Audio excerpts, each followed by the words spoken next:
Okay, I think we'll get rolling, folks. Okay.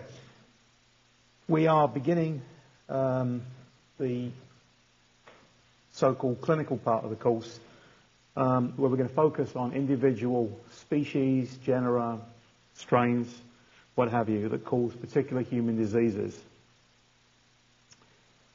And to start with, we're going to deal with the Enterobacteriaceae, Vibrio, Campylobacter, and Helicobacter. Okay. As always in my lectures, well, not always, but usually the colours mean something. We're going to, in this case here, we're going to have some general definitions that will apply to a lot of stuff. But basically, pretty well up to here, we're going to be talking about the Enterobacteriaceae.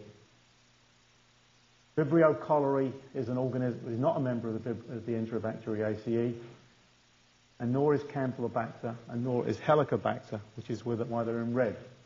Okay, so we're going to cover four different groups, quite different groups of organisms today. The major focus being on the Enterobacteriaceae. Now, the reason we're focusing so much on the Enterobacteriaceae is because they're one of the most common causes of opportunistic infections in hospitals. And there's a huge number of diseases, and there are actually a large number of species that cause human disease. And I don't propose to sort of have you memorize about 60 different species. I've just mentioned a few of them here in passing. I may mention another one or two, but we're going to mainly be focusing on Escherichia as a genus, as a species, and we're going to talk a lot about Escherichia. But basically, there's a huge number of these different species that cause opportunistic infections, and the key word is opportunistic. They basically cause disease when they have an opportunity in this case being particularly in hospitals. Now, we're not just covering situations in hospitals. Some of these organisms don't cause opportunistic infections as such. Although any organism that could cause a disease in a healthy person obviously could cause it in a non-healthy person, because it's a lot easier to cause disease in a non-healthy person, of course, than it is a healthy person. But some of these organisms cause disease in the community or individuals. And so we're going to cover specifically some of the members of the Enterobacteriaceae, some instances strains within a species that have particular virulence factors. In other instances, we're going to cover particular species or genera within a species that cause particular diseases, and I'll explain what I mean when I get there. Okay, so first of all, we're dealing with these opportunistics, which are particularly, again, the Enterobacteriaceae and these huge number of species that we're talking about. And you'll become associated with the names as the years go by. In private practice, you may not be so familiar because these things will not be cultured probably, but in hospitals, they're going to be cultured and characterized, so you're going to become comfortable, some of you anyway, with a lot of the organisms by experience as the years go by. Okay, so the Enterobacteriaceae. Now, I've mentioned already opportunistic infections, okay, as an overview, what goes on in hospitals. And the other thing I said we're going to be covering among the Enterobacteriaceae are specific, particularly gastrointestinal diseases that are caused by this group, but we'll mention a few other things in a little bit. Escherichia coli, many of you have come across Escherichia coli as being something boring and dull, the organism that everybody works with if they work with gram-negative bacteria, or bacteria period. But there are strains of E. coli that are major causes of gastrointestinal disease, and that's pretty obvious with what's been going on in the newspapers the last few days with the enterohemorrhagic E. coli, but clearly not all E. coli are boring, dull things that you just work with and play games with in high school or something with.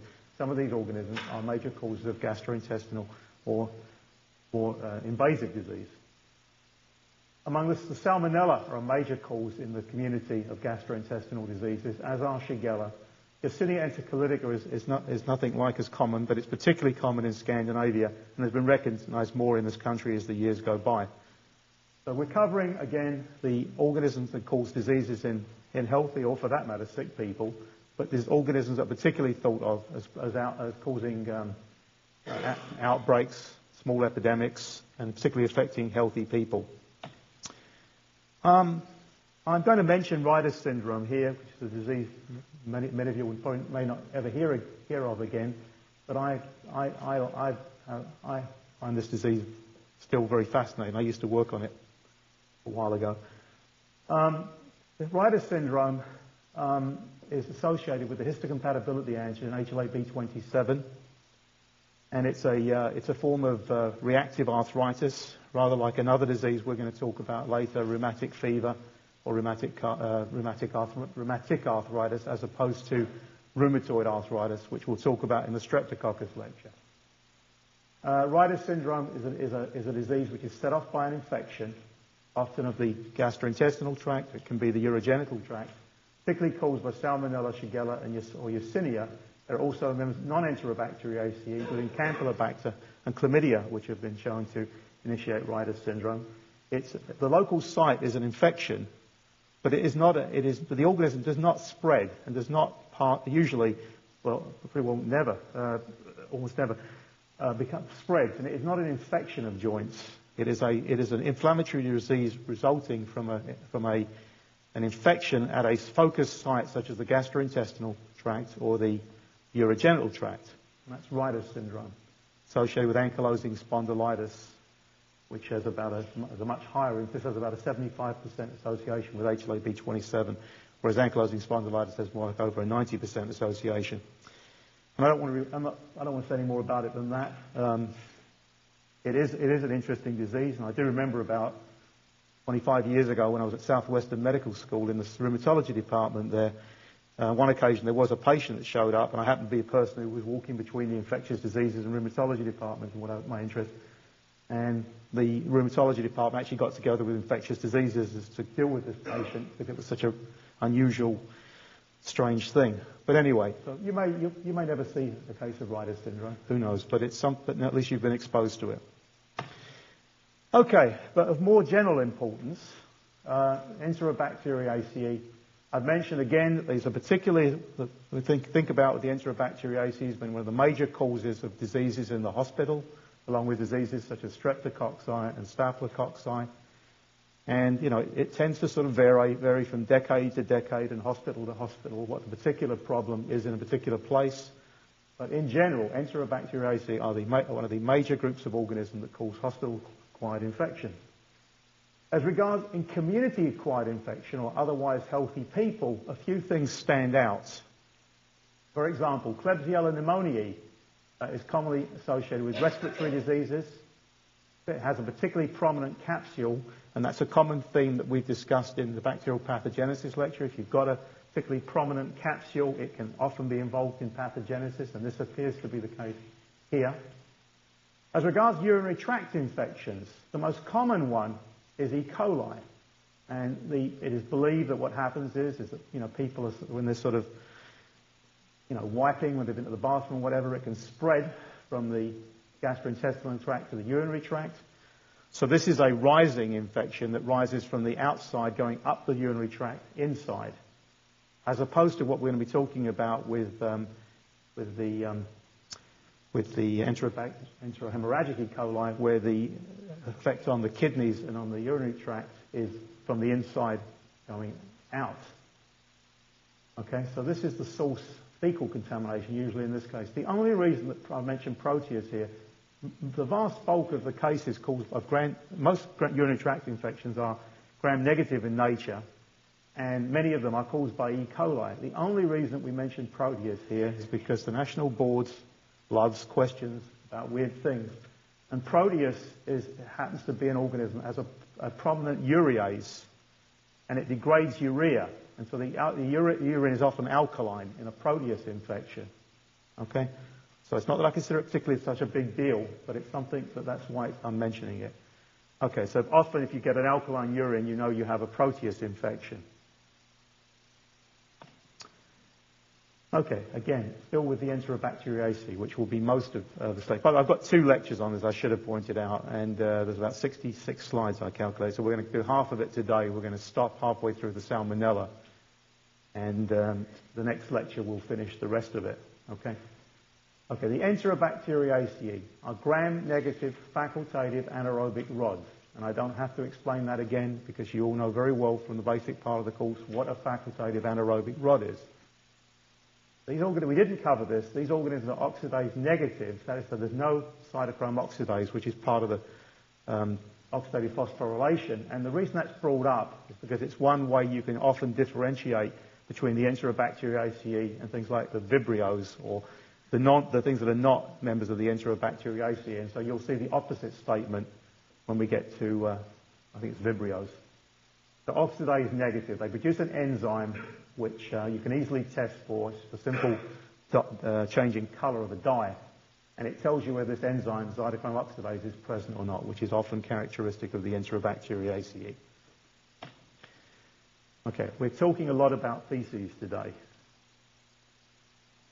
And those of you who didn't catch it in the news can guess what it has to do with spinach, for example. We'll get more into that as we go along. Feces, that's what we're thinking about a lot today. Not a pleasant thought, but regardless, that's what we're thinking about today. Okay, E. coli are lactose positive. They ferment lactose. They produce a positive reaction in a test for lactose. You don't usually, and I'll explain in what situations I'm talking about shortly, you don't usually you don't usually identify the E. coli by this test. They are lactose positive. Because many of the organisms that we find that are normally found in the gastrointestinal tract are lactose positive. And so without doing a lot of work, because feces contains an awful lot of different bacterial species, without doing a lot of work, it's very hard to straighten out whether you've got a lactose positive E. coli from something else. However, you don't usually have Shigella, Salmonella, or Yersinia in the gastrointestinal tract, because these are organisms the reservoir is a human being. And that's a term you'll hear a fair bit in this course, the word reservoir. The reservoir for these infections is actually other people. And so you don't usually see a lot of lactose-negative organisms in when you culture a fecal sample. And so if you do find a lactose-negative organism, it doesn't mean it's automatically Shigella, Salmonella, or Yersinia, but it means you've got a good shot that it probably is. So the focus here on fecal samples is more on Shigella, Salmonella, and Yersinia rather than E. coli. Now, the situation with the feces is totally different to anywhere else. You should not have bacteria in your bloodstream. If you have bacteria in your bloodstream, you're sick. Simple as that. There's something wrong with you. You shouldn't have bacteria in your bloodstream. You should have bacteria anywhere else inside the internal milieu proper. And if you've got a gram-negative organism in particular in your bloodstream, which is growing and multiplying, it has a good possibility that it's going to produce an endotoxemia. It's going to produce a toxic shock, the classical toxic shock, endotoxemia. In addition, many of these gram-negative organisms, and we're talking about some of them today, have particular toxins. If they're present in the gut, they may or may not do you any harm. But if they're systemically floating around in your body, they're certainly going to do you some harm. And so any time you've got an organism that's systemic, or I won't say any, nothing is absolute in this world, but almost always you're going to culture these things if you suspect that you've got a systemic infection and you want to really know what's going on. Okay? And it's pretty obvious usually, that not always again, but it's pretty obvious because the person's listless, they're weak. You've all had, viral or bacterial infections, you know what it feels like. They're listless, they're weak, they're drowsy, they don't feel great, have stomach problems in this particular case. So if somebody's got in the bloodstream, you're going to culture. And so what I said about E. coli certainly doesn't apply if you isolate E. coli from somebody's bloodstream. You're going to want to know what it is. You're going to do biochemical tests. And I showed you a picture in the earlier slides taken at the VA about 20 years ago, and things haven't changed much. But basically, you're going to do simple biochemical tests. And there are simple, sometimes it's done with a machine, sometimes it's done manually. But the bottom line is there's a series of tests that are done, and it just spits out an answer. And if it's half a dozen come up positive, it'll be that organism. If another half a dozen come up, it'll be that organism. And that's what's done generally to particularly sort out the Enterobacteriaceae, because there's so many of them, and they're not always going to have the same antibiotic that they respond to. So it's useful to have, most of the time you'll be okay, but now and again you get an organism that just happens to be resistant to a particular antibiotic, and it's useful to know what the species is for that purpose. And people who have experience in the clinical microbiology laboratory or infectious disease physicians can oftentimes know that if they see something, a particular species there, we'll get this right in a minute, they'll know that they may choose a particular antibiotic. And that's something that's generally not taught at this level. That's just something that's done more by experience as you work with this stuff over the years. Serotyping. We've mentioned the OH and K antigens in passing in before, and I now want to emphasize them again, particularly because OH and K typing is very important when it comes to the Enterobacteriaceae. It's not something that you really think about in many instances. First of all, they don't even have gram-positives. We know already wouldn't even have an O antigen, so we wouldn't be talking about gram-positives altogether. But in many cases, we don't care about these things very much. But we do care about them for a variety of reasons that will become clearer as we go along. The O antigens, I remind you, are the outside of the lipopolysaccharide, the variable portions of the very variable portions of the lipopolysaccharide that can differ and do differ among species.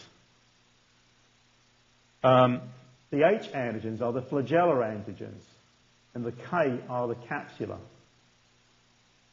And that's why we talk about O157H7. You're talking about the O antigen, the lipopolysaccharide, or the H antigen, the flagellar antigens. And that's just one case where it's used. It's used a lot in epidemiology, particularly with salmonella, and we'll see why shortly. Diarrhea and dysentery. I just want to define those terms. There's often an overlap. We can see situations where you see basically almost exclusively a diarrhea. There can be situations where you see almost exclusively a dysentery. There can be sometimes you see both, and sometimes it particularly correlates with a particular organism. Nothing's perfect in this world. Nothing is absolute. A diarrhea, I think you're all aware what diarrhea is. You may not be aware what a dysentery is.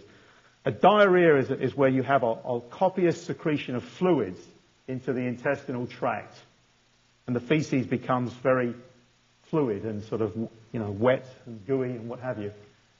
And it's very unpleasant, as we all know. Dysentery, on the other hand, is referring to what happens to the lining of the intestinal tract, and it refers to the fact that there's going to be injury going on, and there's going to be infiltration of white blood cells often, which may show up in the feces, or there may be damage to blood vessels and tissue, which means there's going to be blood's going to show up in the feces.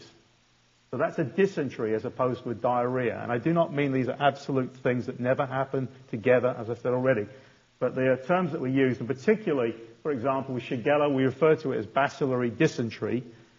And when we talk about cholera, it's a very potent, very nasty form of diarrhea, which if not treated, will kill you from dehydration.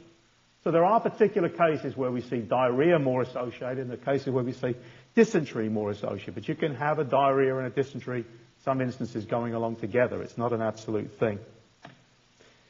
What I've tried to do as we go through, some years ago, Richard Hunt discovered, before he actually was charging for it, discovered Dennis Kunkel's website. Now, actually, it's free to this medical school. I don't know why he doesn't charge us. But anyway, he has some beautiful pictures there. And they're electron micrographs. It doesn't matter a bean. What I've done is they would look like this basically look like this under a gram stain, but not as much detail. And what I've done to go through this lectures, I show you pictures of different bacteria, and they're either labeled, they're pink or they're red, to try and emphasize whether they're gram-negatives or gram-positives. Sometimes we'll see some weird shapes or things that are different. For example, you'll notice here that these rods are straight.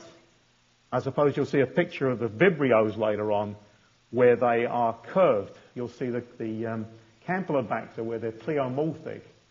Okay, so some of this is going to be quite repetitious, but but you'll get the idea as we go along. Okay, so these are coloured. They wouldn't look this way, of course, under electron microscope, but they've been coloured to emphasise a point. I think the Mycobacter might have coloured yellow when we get there. I don't remember. Okay, so this is what a typical member of the Enterobacteriaceae looks like. Escherichia coli. There are actually, the taxonomy continuously moves on and at one point I was interested in taxonomy and I sort of liked it, but as the years have gone by, I've begun to understand the frustrations of clinical microbiologists and physicians The issue really comes down to if a particular group of organisms is associated with a particular disease. That's what we care about. That's what means something. Scientifically, it may be totally incorrect, but that doesn't really change reality. And so, anyway, in this particular case, there's more complexity of the Escherichia coli than I've got into here. But I'm going to just live with Escherichia coli for now.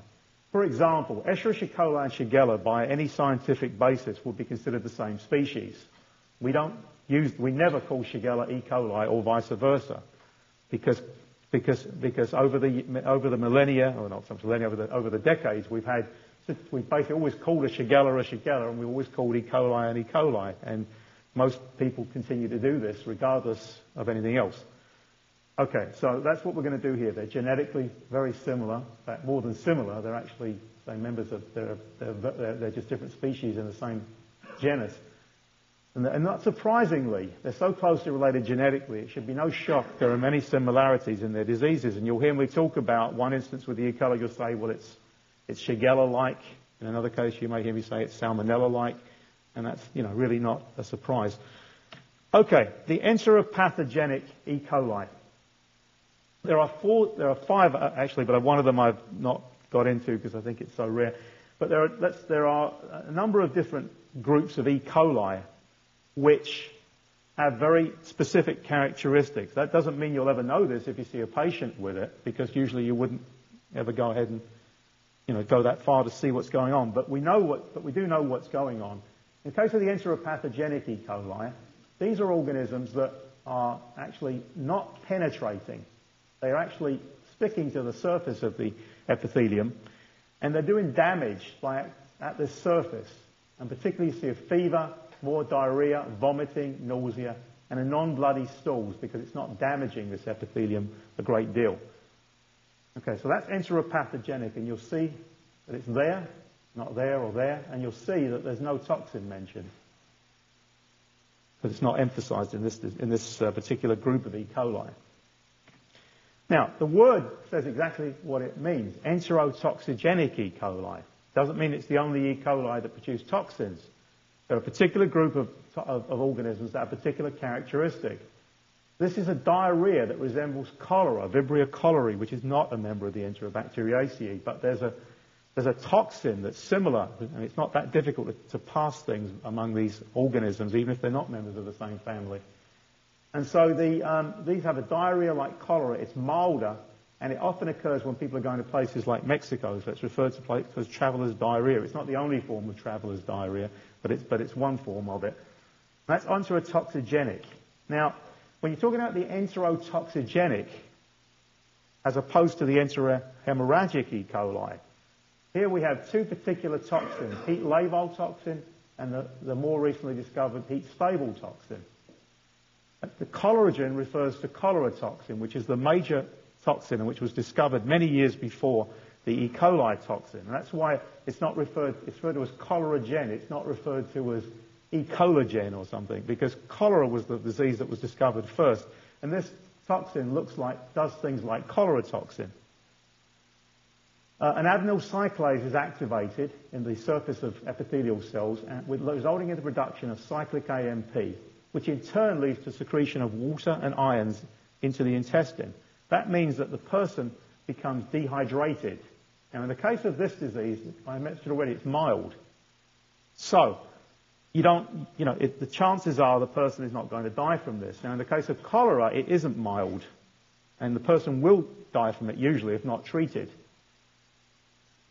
The heat-stable toxin, on the other hand, which is exactly what it says, I don't know what temperature, it's not that important, but it's more stable to heat than the heat-labile toxin. That's how they're differentiated. It produces uses to act the production of guanylate cyclase. In this case, the amount of cyclic GMP goes up, and it has the same effect, but this causes the intake of water and ions into epithelial cells, to go down. So in either case, they're different mechanisms, but the same thing's going to happen, dehydration. And that's the big deal in an enterotoxigenic E. coli infection. Again, the organism is non-invasive, enteropathogenic, enterotoxigenic, and a couple of other groups I'm going to talk about, one more group I'm going to talk about.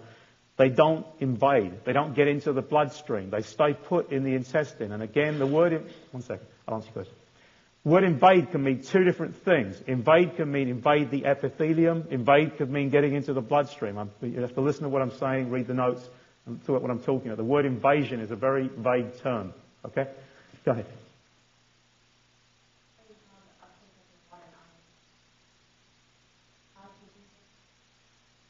I think Dr. Ghaffar has gone further than I've gone and he's got a slide that shows the different proteins involved in the process and the actual mechanism. I've chosen not to go that far with it. Okay?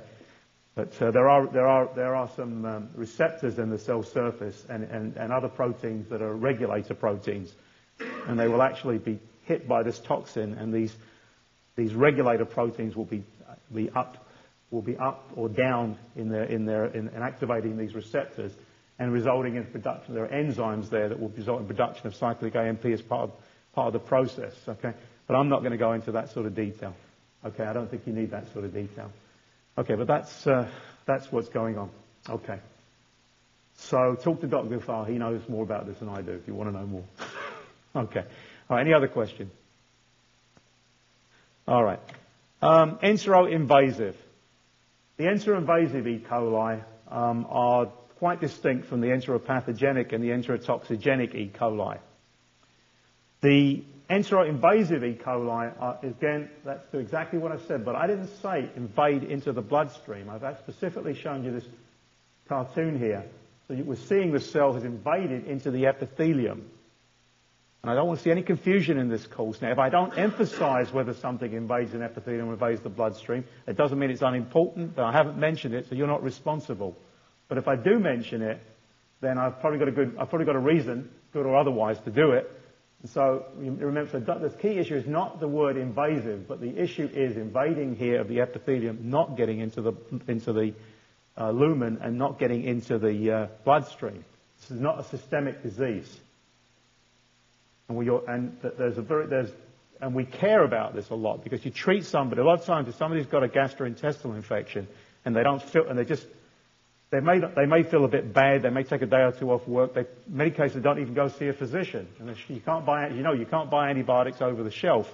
So many times, people don't even get treated if they have a gastrointestinal infection. The only time you're going to see somebody is if they're really in bad shape.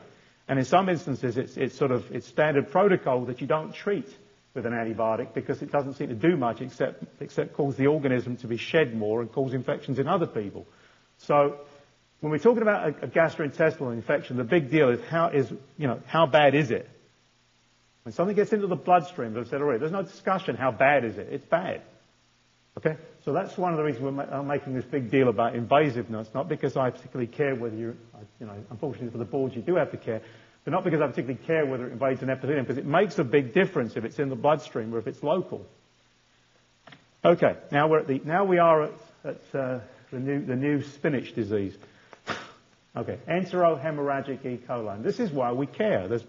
You've all been watching the news. The newspapers. There's been about 100 people all over the country now they haven't died from it. I think there's only one or most two people have died from this so far. But there's been 100 people who've got sick. This is an epidemic. And you all know that it's resulted in spinach being withdrawn from the shelves all over the country.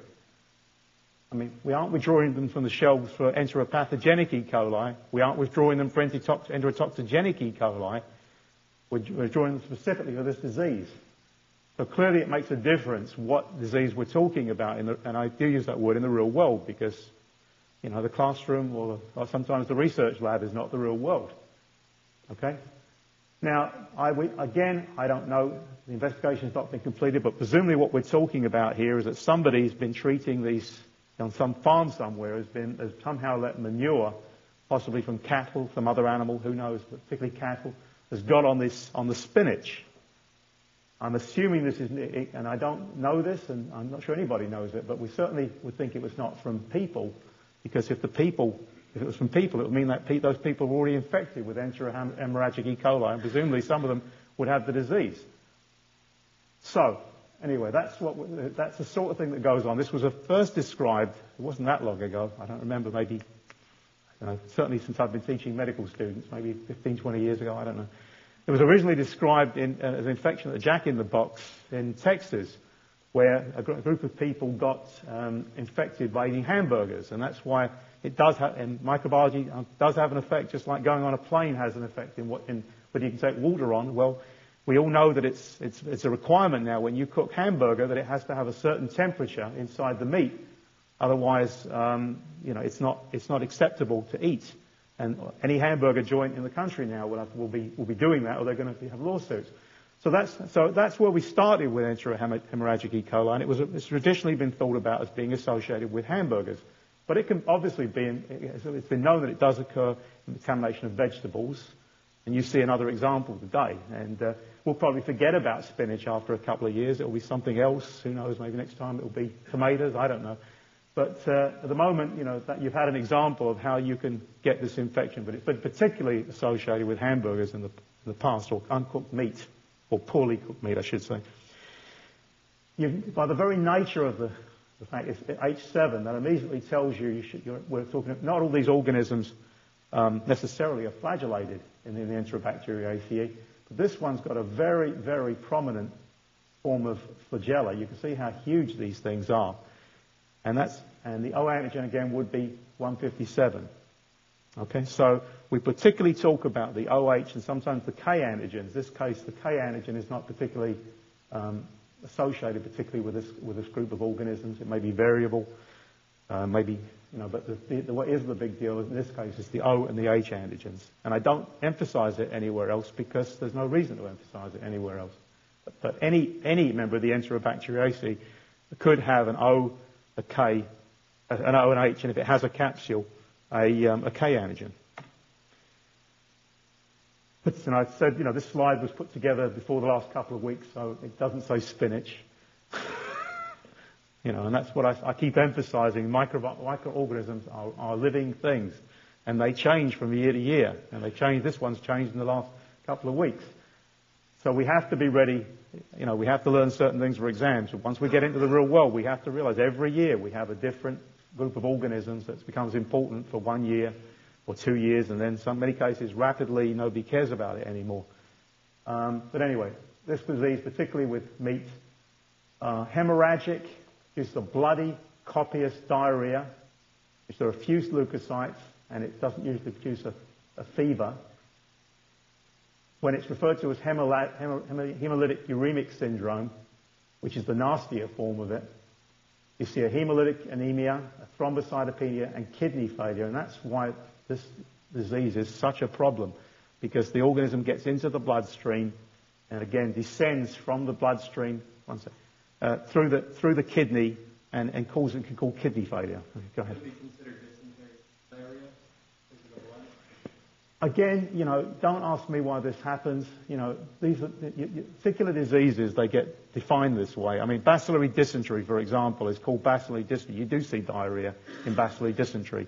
It's just common usage, So that's the most common thing that you see. I'm not going to say dysentery could never happen, okay? I mean, clearly it could because it produces a potent toxin, which you'll hear about in a second. Okay. Enterohemorrhagic E. coli, verotoxin, referred to it, and I noticed in this year's Murray it referred to it as sugar rather than sugar-like. And so the word like, when you see it on the end of something, what it usually means is that another disease was described first. And then the secondary disease came along, and so it gets a name where the word like is attached to it. Now, I'm going to try and stick with these words like, but that doesn't mean somewhere else outside the medical school. I have no control what goes on in the whole United States. Somebody else might use a different term, and they're probably correct. Because as the years go by, people forget that oftentimes that something was like another disease, and so they leave the word like off. Okay, so it might be referred to as, it might not say the word. It might just say sugar toxin. But anyway, this verotoxin, as it was originally called, is like the sugar toxin of Shigella, which is a major pathogenic disease that we've known about for many, many years. There is also, not surprisingly, we mentioned the problems with what happens in the blood. It produces a potent hemolysin as well.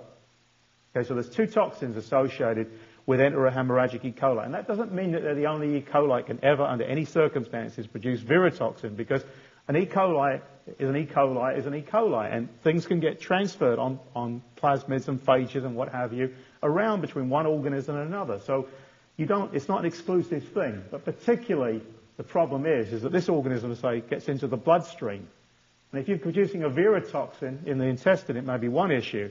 It may be an issue if you're producing hemolysins in the intestine, that may be one issue. But if you're producing these things and secreting them in the bloodstream or in the kidneys, that's another issue altogether. And that's why these are such a big deal. We talk about enterohemorrhagic E. coli, not just they're the only ones that produce it. The treatment for gastrointestinal diseases, it might not be what you would expect in first principles. If you're just thinking using your common sense. The first thing is not antibiotics is what you think about, it's fluid replacement. Indeed, why cholera is not the problem that it used to be, which is the first disease that you think about when you talk about fluid replacement, because it's such a massive water secretion in cholera, is that it's the dehydration that kills you. A lot of times if an organism is in the intestinal tract, it may make you uncomfortable, it may make you have a diarrhea or a mild dysentery, but eventually it will go away. Okay, so you oftentimes, again, the issue is how severe is it and how do you clinically judge whether you're going to do your patient any good. It's not a textbook issue, it's a real world issue of how good do you think you're going to do your patient and what happens in a particular situation. And as again I mentioned, if you've got something in the bloodstream, you should be pretty well know by now what you need to do.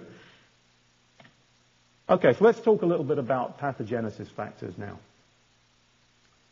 There are the fimbriae, and another word for fimbriae is the pili. The two terms are often used interchangeably. And I shall use them interchangeably here. Pili or fimbriae. These are these little appendages that I've shown you a picture of before that you find on many gram-negative and gram-positive bacteria. This is an example of where, this is a slide we showed in the pathogenesis lecture.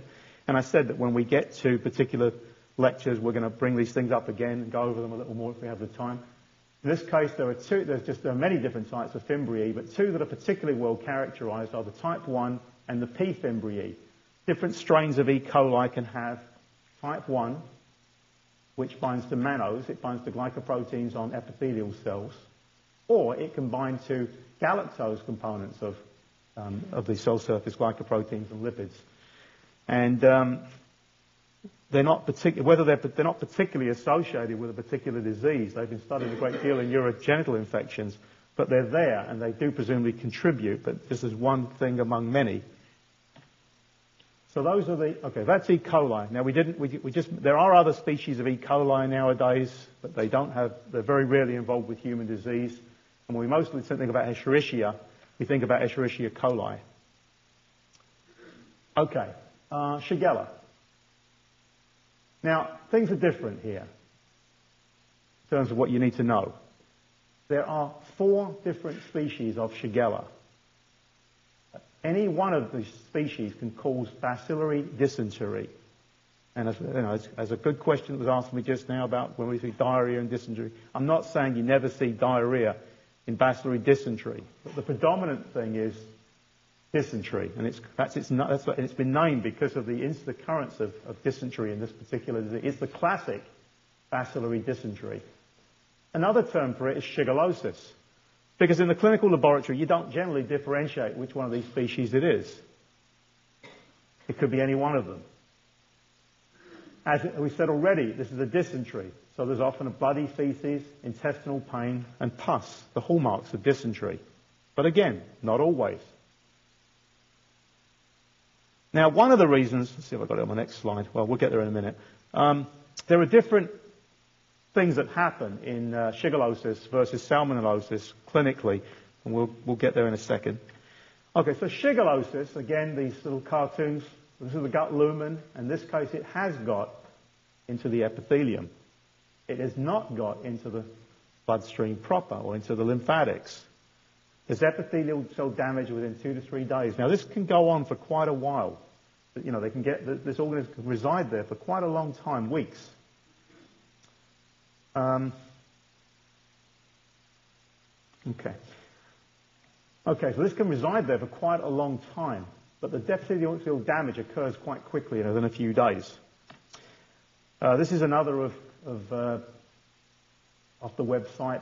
Not as nice as the other one, I think, because we tried to colour this one. It wasn't coloured and didn't do such a good job. But anyway, gram-negative organisms, the Shigella, just like the Salmonella. Okay, sugar toxin. We talked about sugar-like toxin. I didn't say how sugar-like toxin worked. The other name was virotoxin. The reason I didn't do that is because it works the same way that sugar toxin does, which is why it's called sugar-like toxin. So when you see virotoxin, you see sugar-like toxin associated with E. coli, with enterohemorrhagic E. coli, you're going to be thinking about the mechanism you see in sugar toxin, which is enterotoxic, cytotoxic, and its mode of action is it actually lyses a particular bond in the 28S ribosomal RNA, stopping protein synthesis, and that kills cells. And that's why it's cytotoxic, and that's why it's enterotoxic. I haven't done this with your particular group. It's just reminded me of something. If you ever see a term like entero or cardiotoxic or neurotoxic or anything like that, you have to be talking about an exotoxin. You're not talking about an endotoxin. Because endotoxins have widespread activity on large parts of the body, on lots of different types of cells. They're not particularly fond of the heart or the brain or anywhere else. When you're talking about a toxin, it has a particular modes of action, such as in the gastrointestinal tract or elsewhere. So this would be an enterotoxin because it acts particularly onto the gastrointestinal tract. That means that you don't have to learn, is that an exotoxin or an endotoxin? You should know immediately, you see it, that's got to be an exotoxin. Can't be anything else. Okay? All right, shigellosis. Unlike we just talked about with E. coli, Shigella, man is the only reservoir. It is particularly common in children. And the reason it is common in children is because children love to play together. They don't always wash their hands, particularly when they go in the bathroom. They touch each other. They play with each other. And that's why it's a particular disease that's common in children. Now, that doesn't mean only children can get this disease. Some of you, I'm sure, have got young children. Mine have grown up now, so it's been many years in the distant past. But you've had situations where your kids, as little reservoirs of infection, come home and you're great, you're fine, they come down with it, and the next day you come down with it. And that's what that's what we mean by children to adult transmission. And those of you who've had it happen, and many of you have had it happen, and many of you haven't had it happen yet, will have it happen, you'll know what I mean. Now, it can also occur in adults through, and this is regulated by places like DHEC, but adult food handlers can be carriers of this disease. And if they don't wash their hands, the same thing happens. So it's particularly common in children, but it can also occur and does occur in adults. Okay, we've only got 5 more slides to go, so we've got 5 minutes, we're doing okay. Right, treating shigellosis. Again, like any disease of this type, the major issue is managing dehydration. So here's an example. Even though it's referred to as a dysentery, you can certainly get some dehydration in bacillary dysentery, even though it's not called bacillary diarrhea. Okay? So I'm sorry that was a bit complicated. I can't give you these exact definitions that you want here because it doesn't work that way. Okay, so here's an example of managing dehydration. Now, in this case, the patients do respond to antibiotics. And the key issue is the disease duration diminished? Didn't say, does it cure it? Because it will go away on its own usually. So you might treat in shigellosis, might be in the key word, depending on how severe it is. In salmonellosis, some particular forms of salmonellosis that we will start to cover a little bit and get much more into the next lecture, there's a different situation there. Because in this case, shigellosis, it has an effect. In salmonellosis, as opposed to shigellosis, we will talk about later, they don't usually respond to antibiotics. And it just takes, you have to just wait for the course, just to wait for it to go away. Unless, as in the case of certain forms of salmonella-mediated disease that we will discuss later, it gets into the bloodstream. And I know if this sounds sort of nauseous and repetitive, it's meant to be, because I want to hit this home. Okay, these are the sorts of things we're looking at here. Okay, and again, nothing magical here. Gram-negative rods again. We all know what a typical gram-negative rod, the Enterobacteriaceae, looks like by now. Now we're at the Salmonella. The situation with the Salmonella is totally different than it is with the Shigella. Totally different. some reason, well, there is a good reason. In the case of Salmonella, what the situation is that these are particularly transmitted from foodstuffs, from animals, from birds. It could be chickens, meat, other sorts of meat, eggs.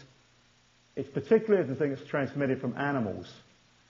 And if you suspect there's an epidemic going on, as we've seen here with this E. coli situation, you want to know whether there's an epidemic going on. And the way you tell if you've got an epidemic is you have to know there's a particular strain of an organism floating around that has particular O, H, and K antigens. And so that's why people have spent their time. It isn't that some microbiologist has thought, hey, I love to play with antibodies. Why don't I see if I can find out there's 2,000 or 2003 different types of salmonella out there? There are. And at one point in time, every one of these had a species name. We should just forget the rest of the med micro course, I think, at this point, and we shall sit down and learn these 2,000 names, right? No, of course not. So anyway, what's happened is, as the years have gone by, people have sort of tried to deal with this, and finally they said, well, let's just break them into three groups based on what we see clinically. We'll call one group S. enterica, we'll call one S. enteritidis, and we'll call one S. typhi. We'll call one S. enteritidis, one S. cholerae suis, and one S. typhi. Most of these 2,000 odd species, are actually members of S. enteritidis. So the general name that is out there for all Salmonella is Salmonella enterica. But basically nobody, except a few folks that are really interested in this stuff, use that term. And sometimes I've noticed recently what people are doing is they've actually gone even further, and they've actually referred to it, they may put a capital E there, or they put a capital E there, which is totally against the rules of bacterial nomenclature, and they do it because they can't think of any other way to lump all these different things together. I'm not going to go that far, but if you ever see a situation where you see outside this course where there's a capital letter there, you'll have an idea what we're dealing with. But the S. enteritidis has got many of these thousands of different serotypes, which by some people's definition are species.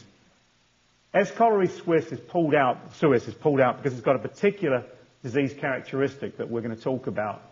And S. typhi is one of the classical agents of plague. Okay? And so we want to know something's plague. We don't care that it's called S. typhi because it's one of those 2,000 names. We care because it's one of the classical agents of plague that wiped out tens of thousands of people in this planet during the Middle Ages and still does in some parts of the world. Okay, so salmonellosis.